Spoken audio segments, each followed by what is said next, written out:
Welcome to Talk Tantra to Me. It is such an honor to be holding space for this divine knowledge to make its way into your ears and lifestyle. Today, I talk Tantra with Blake and Briana. They are relationship and intimacy coaches and facilitators. They work both individually and as a couple. I came across their work through the ISTA community and just love that whole world and love the unique medicine that they bring to those spaces. I also had the honor of co-facilitating or facilitating alongside Blake at the Austin Tantra Festival. I believe Briana was supposed to be there as well, but got stuck in Peru, right? Costa Rica, not really so much stuck, but called into duty. She was called into duty. Either way, other opportunities to come, but I'm just so grateful for their content and so appreciative that they're here on the podcast to offer their perspective of living an expansive life. So thank you for being here, Blake and Briana. Why don't you start by just sharing with us a little bit more about your work and how you kind of came to this space? Thank you so much, Leola. Such a delight to be here. And yeah, I was really looking forward to being at the Tantra Festival, but I was with the International School of Temple Arts in Costa Rica. Just really honored to serve in that way. And I think this is something that I admire about this podcast, but also the work that you do, is that I feel your devotion to service. Thank you. It feels so good to be seen in that. Same. Yeah. I mean, it's such an integral part of what Tantra is, which is, this really points to your question of how did we get here? How did we get to this place, both individually and together, is devotion to service. Yeah. And devotion to transformation. Picking up from where we came from and finding a way to integrate all the pieces of our lives and level up and level up and level up and, never really settle for the status quo. And it was on that path of seeking that we found each other. That's so gorgeous. And again, I think I already mentioned this, Briana. I off of the podcast, I've interviewed couples before on this space, but never together at the same time. So this is a really cool, special, unique experience to have you both here. And yeah, I'd love maybe Briana, if you could start just sharing a little bit more about how you discovered this work, and then we can segue into how you guys found each other in it, and how, and then Blake, if you want to share your journey as well. Absolutely. So I came into the field of sexuality through the academic lens. I was studying sociology, and I was blessed to take the last year with a professor who was getting ready to retire, who focused on sociology of sexual behavior. And I took as many courses with her as I could, and I went to as many office hours as I could manage, and really absorbed the knowledge of what is it in our society that makes us function the ways that we do in regards to relationships and sexuality and gender representation. And the academic lens satiated something within me. But it was really once I started to marry together, my early childhood experiences around spirituality. My mom was the high priestess of a coven when I was growing up. So I didn't exactly grow up in a very traditional setting for the United States. And so I grew up going to moon ceremonies and pagan holidays. And often those were hosted in our backyard around a bonfire and people gathering together to honor the cycles of nature. So the work that I do really doesn't follow the traditional tantric path, but it more goes towards the umbrella of sacred sexuality. And when I sat down at my first true sacred sexuality gathering workshop, something just clicked in me. This light bulb went off about marrying the spiritual and the academic, and how this could be a really beautiful path and unfolding of transformation. And at that point, I'd been doing life coaching for a couple of years, but it was unfulfilled. There was it wasn't quite congruent because I wasn't loving the models that I was seeing. So all of this clicked into place of the aha, but yet not new. Yeah. Yeah. And your path was a bit similar. Yeah, it was in many ways. My direction of origin was kind of coming from the polyamory community and the sex positive community and the play party community, and really consent culture in the San Francisco Bay Area, which was really hot for a while. And eventually that led me to the medicine path and then to the workshop circuit, where I discovered what transformation really is. And started hanging out with coaches and having really big breakthroughs of my own healing. And eventually, and at the time I had like left a whole community behind, left my previous career in medical device sales behind. And I was like just flying with no sight of the ground. And I just kept going inward. Just everything, like all my energy and my money and my time was really devoted to this inward quest. And along the way, I met some great teachers and picked up some great tools. But kind of similar to Briana, when I landed at ISTA about 4 years ago, it was like everything I had ever done, from men's work to play parties to Landmark to all of it, just sort of coalesced in this one kind of perfect envelope. And I had that same sort of epiphany of like, this is it. This is it. The sacred sexual world is my home. And so I've diversified outside of ISTA a little bit, but that's really been the main school that I've devoted my energy to since then. And the rewards have just been endless. Every piece of myself that was lost from the trauma of youth that has been recovered has been another step up, another power up into being on purpose, being in a loving relationship that I'm super proud of, that's super healthy. Which is a departure from a lot of my relationship past, So there was the devotion piece that we speak of for me was really around love and how to get love right, and a loving relationship right. And I just kept going back in, and this is the result. And so really we met in 2020. I think like so many people, we were advancing in this place of what do we do with this? What do we do with this rest, this pause, this break from quote unquote reality that we now found ourselves in? And I was living in Philly. We were opposite coast. I was in Philadelphia. Blake was in California, but starting a nomadic journey, mostly West Coast focused. And we both embarked on a 6-week community experience deep dive with 18, 20 other people. And we're living on the same land together in California. And at that point, I had heard about Blake a little bit through some mutual friends and some. I had heard about her a lot. Featured groups, which I felt. He first approached me, I was thinking like, oh my gosh, you're like a golden retriever. Just so excitable and eager. And eager. Yeah. Which are, some of the beautiful qualities about you anyway. Sure. And I was playing a slower game. I was playing a very slow, like, let's just see, let's just feel it out. Yes, we can have a cup of tea together in the morning. But we warmed up to each other over the next few months. So going beyond living together on the land over 6 weeks, and really I'd say our deepening of intimate connections started through Zoom, the way that so many things did in 2020. Yeah. We started to connect with each other once a week, drop deep, and really about this work, about who we are in the world and what it means to be in devotion to our clients and to communities. And the whole collective. I felt a call to connect in specifically with Blake because I could feel his eagerness and his spark.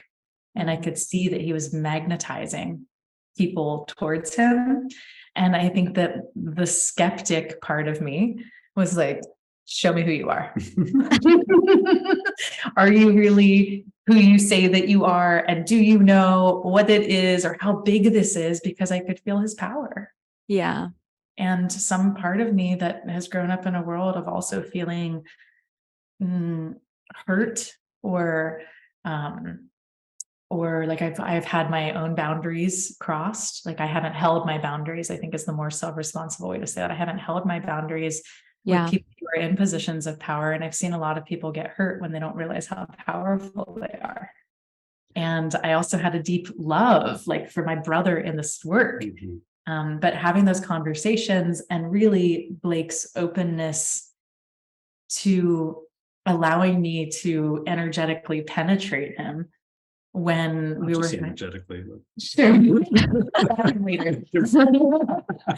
Energetic penetration before physical penetration. Yeah. Like, I think that's such an interesting key to work with actually in this world of sacred sexuality is, can we allow ourselves to be energetically penetrated and see what emerges? But I was really focused on vetting anyone, not through a series of trials and tribulations, but through a series of vulnerable conversations to Yeah. see, is there a match? Can I actually open my body and open my heart to this being? And incisive questioning. I think in those first 6 months as we were getting to know each other, we asked each other all the hard questions and got to dance and sweat a little bit, Mhm. in the fun, comfortable space. I love that word. As we got to know each other. Uncomfortable. Yeah. Well, and then so we had a first year of relating in 2021 that was long distance mostly, but really fiery and passionate and beautiful and adventuresome. Mhm. And then in the last year, since we've lived together in Austin, we've really coalesced our professional offerings together.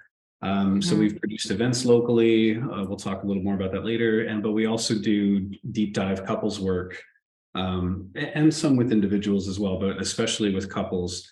And as we've both developed as practitioners in the hands-on space, using tantric healing arts in a touch format, we've gotten to offer some really beautiful couples, some really beautiful containers that include some immersive explorations. Quite exciting. Yeah, there's so many things I feel called to just double click on from the story. So I'll pick a few. And one of those was, Briana, you sharing that sense of like self-responsibility with not necessarily projecting like boundaries being crossed, instead recognizing where you didn't uphold that. And I recognize so much of my journey with my lover and other relationships, it can become really easy. And I think that our media really perpetuates the blame onto other people rather than taking that responsibility for ourselves. So I just wanted to honor that and to double click there. And then also wanted to just touch in with Ista as well. For those listening, we shared a little bit about it, but what a great container. What a great, like, to me, it's one of the best values that you can get for transformational work. And I haven't experienced your facilitating in that container, but I've experienced others. And I can only imagine like the potency that you bring as a couple into those spaces. So I don't think that that's something that I've seen so much, or that wasn't my experience with the containers that I was in. So to be bringing that in, like, that's so juicy. And then lastly, how I want to move forward is talking a little bit more about how coming together has actually made your individual work so much more potent and powerful. Because I once had a mentor who was very poly, and he had the experience that oftentimes when women that were in the sacred sexuality space or the tantra space paired up with a man, his interpretation was that their work diminished or like their light went out. And I think that can happen, especially with the intention of the relationship and the context. And sometimes it's actually maybe a good thing, quote unquote, and sometimes it can be a disservice. But I see you guys as having had the ability to create this relationship that I consider like 1 + 1 = 3, like because of your alliance and your devotion to one another, it's created this outcome that's actually much bigger than what you could create separately. So I'd love if you could share a little bit more about that. I feel so seen. Yeah, that's sniffling. Goodness. That sniffling in the background was both of us tearing up. So for those who are listening that can't see our faces right now, we both just got super teary around that. So moved. Thank you for that reflection. Thank you, Leola. Yeah. I think you captured something there that we've been both surprised and really impressed and grateful with, is that there is kind of a third entity that is our bond that has a transmission of its own. And we've been asked a couple times now to facilitate ISTA together. and some separately as well, especially for this one, but we've been invited together as well. And we've been deeply honored by that, because it's like a recognition that couplehood, as you named it, is giving its own teaching, even if we're not didactically speaking about it. And Yeah. I'd like to think, and actually I know for a fact from having conversations with those who invited us, that they chose us individually and they love us together. Mm-hmm. And that's it. It does make a difference. And I think that one thing that really supported us in coming together with our work is the fact that we both hold such strong spaces on our own, and we're so deeply devoted to this work individually. Mm-hmm. And when we do the work together, sometimes it's practical.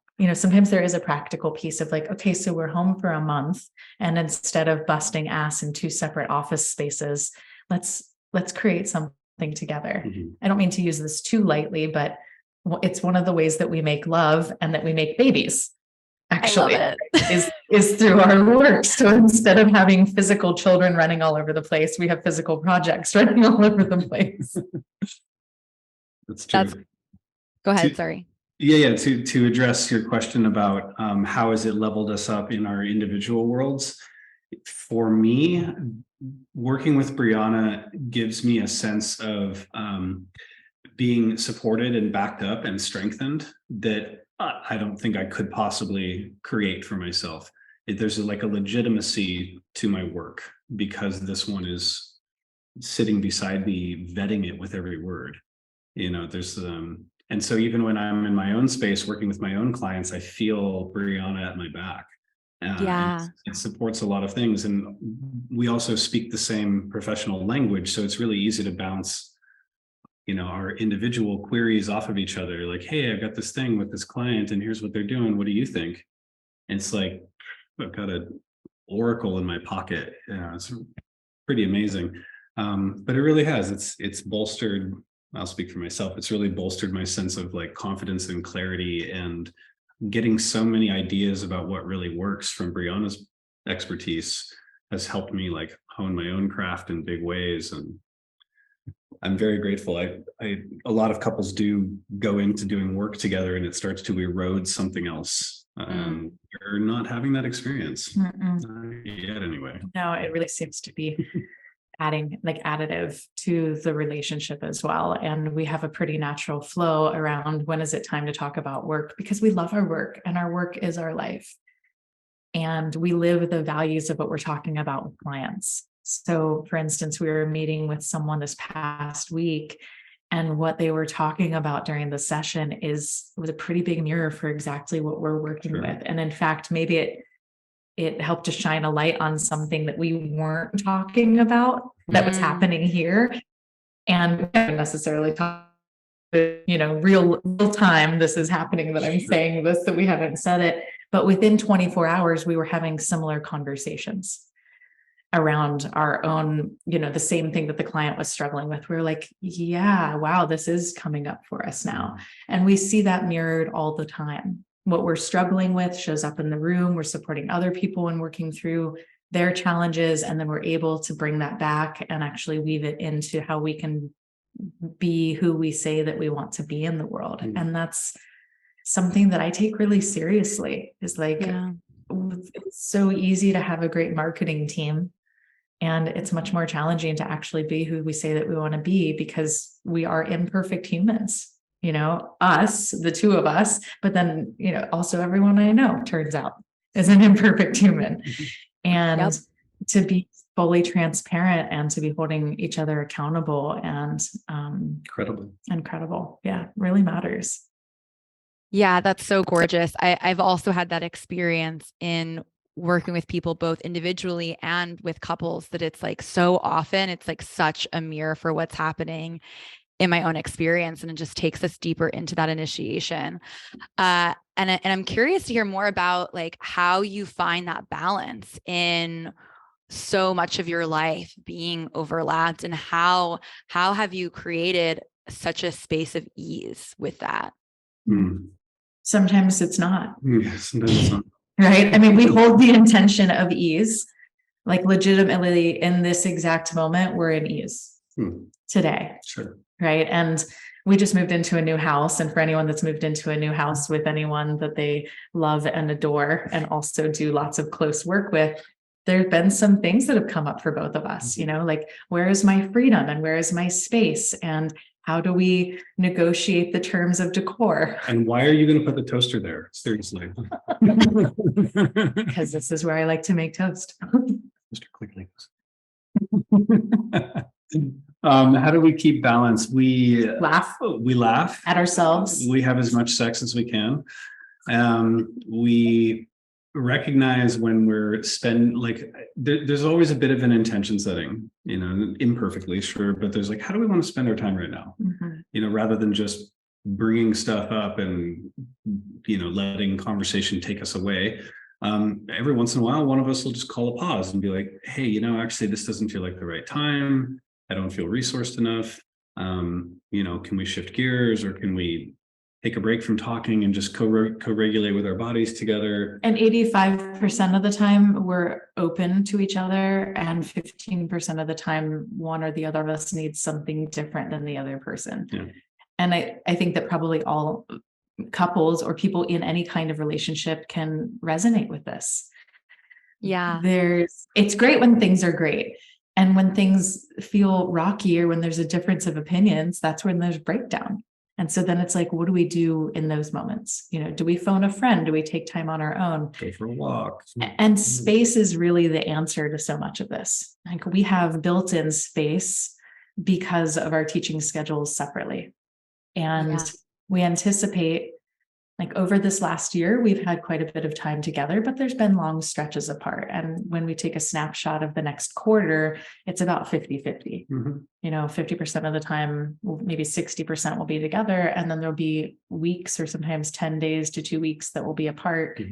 And there's a stretch after being together so much, so intensely, doing such deep work together. Sometimes it feels like there's like a stretch of the connection. And then there's a loosening of that tension. And then I'm super happy for my independence. And I know that Blake loves having, whether it's alone time with himself or time with community or lovers, it's like there's an exhale, but sometimes in that inhale, that's where the tension is holding, and it's just holding, and it's always, and then there's an exhale and everything starts to release.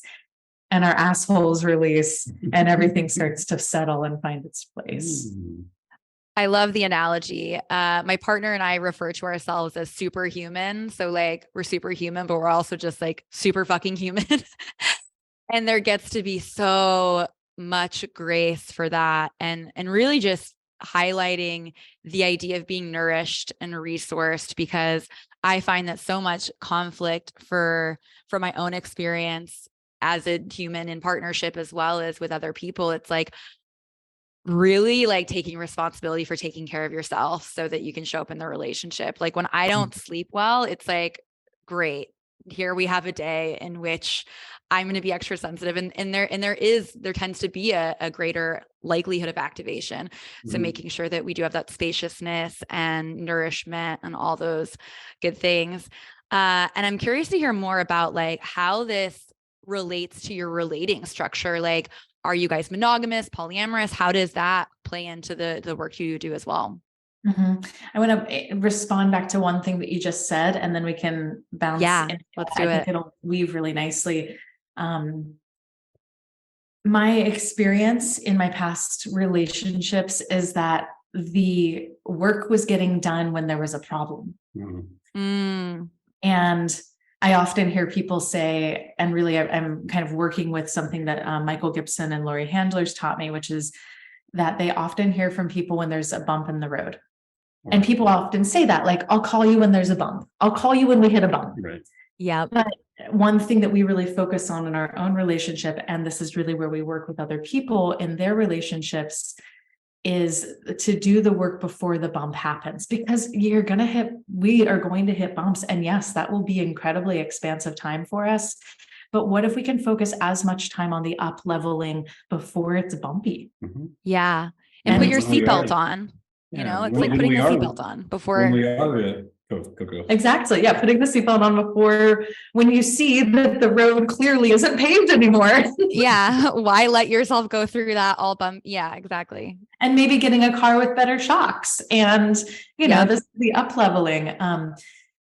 And so that does actually lead us, I think, into our relating structure. You can speak to this a little bit. Sure. Maybe this is the difference between ordinary and extraordinary. Some of the things that you said in your last share, Leola, I was like touched a younger part of me that didn't hold boundaries, who didn't advocate for his needs, who didn't recognize the need for space when it came up. And all of these very ordinary ways that I was just trying to serve the relationship without serving myself first. Mm-hmm. And diving into polyamory, I very quickly realized that the relationship tools that I had up till that point were inadequate for all of these new challenges. And so, people will ask us like, hey, how do you actually do your relationship lifestyle? Like, you have multiple lovers, multiple partners? Do you all sleep in the same bed? Like, how do you pull this off? And like, how do you handle the processing? Like, oh my God, the conversations, the number of hours I spend processing one relationship, ... Yeah. The extraordinary way to do it is to develop yourself and develop your tools and get way more efficient. So usually my response to that question is like, well, we spend about a quarter as much time processing anything as you might with the tools that you have. And so we don't burn ourselves out. We don't wear out the relationship is one of the phrases we use. We're very careful actually not to just grind it down. And so we have worked with Lori and Michael, who have some really amazing tools that they taught us through the Extraordinary Lovers curriculum, and of course stuff from ISTA. And it's like, how do we get underneath the mind, down into the heart, into the body, to really feel what's going on under there, even if what's going on under there has nothing to do with what's happening today. To answer your question more directly, we are open, polyamorous, and we are deeply involved with each other right now. And so as far as like a deep, committed, everyday kind of relationship, this is really the only one we have going. But we have lots of beloveds from long ago and from more recently who continue to weave with us. And one's bathing upstairs. Yeah, one's bathing upstairs right now. Love that. Yeah, perfect timing. So that's our structure, and we could say we've got, I don't know, half a dozen or more people in our polycule, with some regularity of seeing them and connecting as lovers. But a lot of that kind of, at this juncture anyway, in our career or our journey as polyamorists, a lot of that other lover energy tends to like float on top, or be the frosting on this otherwise delicious cake. And and it's like, when we're really solid, the ease that we have with not just allowing but celebrating each other to connect with others it comes naturally. Yeah, that's gorgeous. So I'm hearing that having the tools to be really clear and current with each other creates so much availability for even more love to flow in. And I can speak from that experience as well. And it's something that I get to fine tune even more. And I'm curious. So you started bringing up Lori and the new experience, or not new, this experience that's coming to Austin soon, which is the Extraordinary Lovers experience. Mm-hmm. And I'd love to start by just chatting about, what does it mean to be an extraordinary lover? Mm-hmm. Do one of you feel called to share? I do. I want to share a little story about extraordinary lovers. So based on the work that Lori started writing about through her Sex and Happiness experience. So Lori Handlers wrote Sex and Happiness maybe 18 years ago or so. And she is a 75-year-old sharpshooting New Yorker. And she just tells it like it is. And people love this straight, no chaser, no bullshit attitude that she has, that comes through in such a package of love and compassion. And I just watch people melt in her presence. And I think that that's just incredible. And her fiance, Michael, really took the work that he was watching Lori do as they were coming into their relationship, partnered with a lot of the backgrounds and foundations that David Data and Allison Armstrong work with around polarity work. And he really created this curriculum. And it's a masterpiece. And I don't say that because we're involved. I say that because it's made such a big difference in my life. And because I'm so proud of Michael for his curriculum brilliance. And I went through Extraordinary Lovers Experience online with my former partner. And it's actually how we realized that we had some misalignments that might be big enough to look at to transition out of the relationship. Wow. Yeah. And so I did that online. And then 9 months later, Blake and I went to assist. And we were just a couple of months into our connection. And although we went as assistants for it, we were able to go through a lot of the experiences. And I think it's massively set a beautiful foundation for this. And I wish that more people in the first couple of months of connection and intimacy would sign up for a workshop together. And I think proactively. And I think sometimes people hold back from doing that because they're blissed out. Yeah. And they're like, nothing could be wrong. But like, wow, we didn't even think that we had things to clear. But that's how we always feel when we're super in love. It's like, there's nothing wrong. There couldn't be anything wrong. And or if there is, like, I've had experiences with past relationships where I was like, let's do this thing, let's go to therapy, let's go do this workshop, whatever, early in the relationship. And there might be a story that it's too early to do that, or that's only what you do when you're in conflict. Yeah. Exactly. This whole idea of that as well. Exactly. This whole idea of like, we only do things when there's a problem. Yeah. And it's for people that have been married for many years or some, whatever. It's very ordinary thinking. I think you hit the nail on the head, Leola, a moment ago, when you were asking your question, you answered it actually, that like the extraordinary part is largely based around being really current with each other and with ourselves individually. Like what makes an extraordinary lover is not so much about sexual skill or stamina or semen retention or any of those things that you might commonly think of when people are talking about going to an intimacy workshop.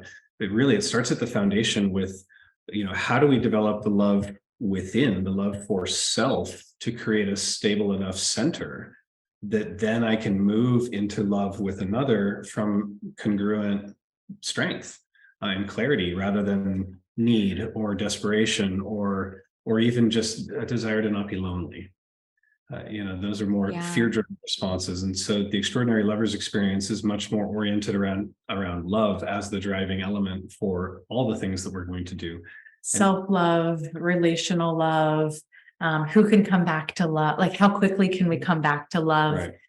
Right. Particularly when we have the need to be right. And I'll tell you that, like, when my security feels shaken, whether that's lack of sleep or moving into a new house, or maybe a project fell through, the first thing that's going to happen is that, like, my root chakra is going to feel rocked, and all of my security goes out the window. And then it's like, I forget who I am. And then, what do you mean you want to go spend time with somebody else? Whereas usually like in my highest self thinking, I'm like, that's awesome. Great.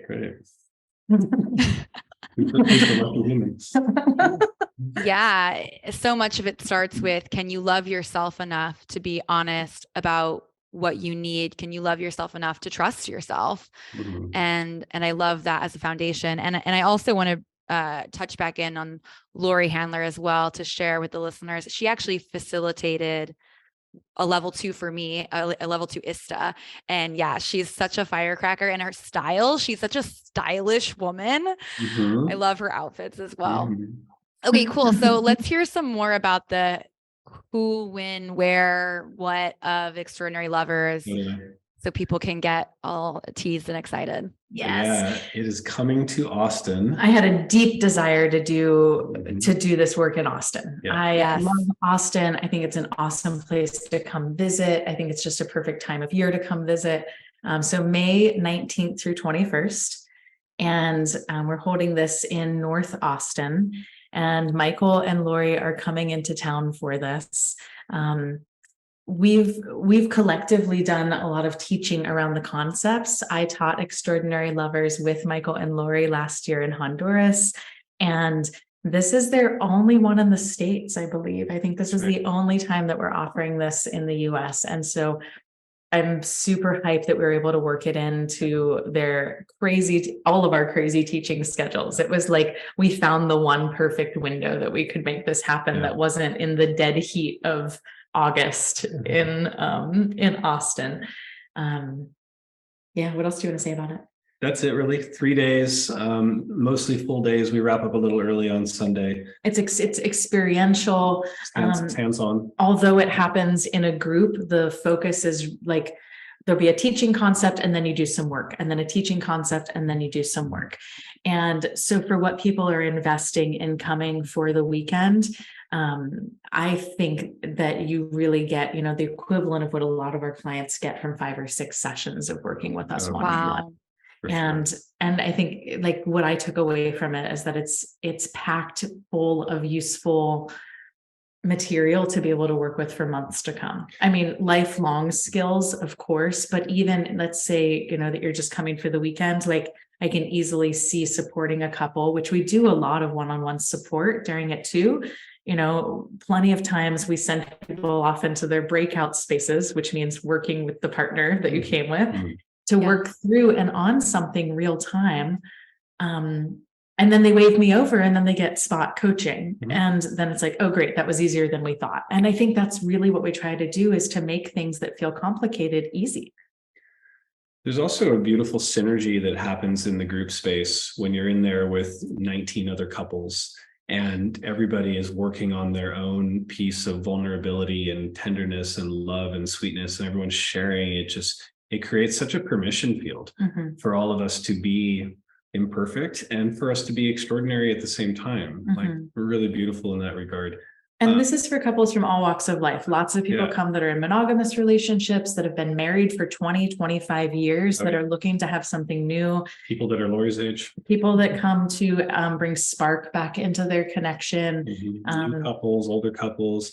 We're also open to having thruples or more. If we had a tight little poly unit that wanted to come, but just because we're poly doesn't mean that the course is about that at all.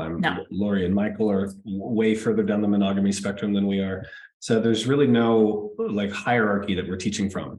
It's all just like, what does love want for you and how can we enable that? And there is plenty of time to really work on some juicy, like physical pieces too. I don't want people to think it's all just talking. Oh no. There's definitely some pieces where we're dropping more into the spiritual aspect of connection and relationship, and even some of the shamanic principles of, making love is a pretty damn shamanic practice if someone should choose to do that. And I think that's been, one of the most beautiful things that I've had to touch on recently, is that every time that I make love, there can be a transformational experience available. Yeah, absolutely. We bring in a lot of beautiful sacred sexual teachings as well as ritual, and give people a chance, like an easy off ramp to take it home for themselves and to practice in their own bedroom.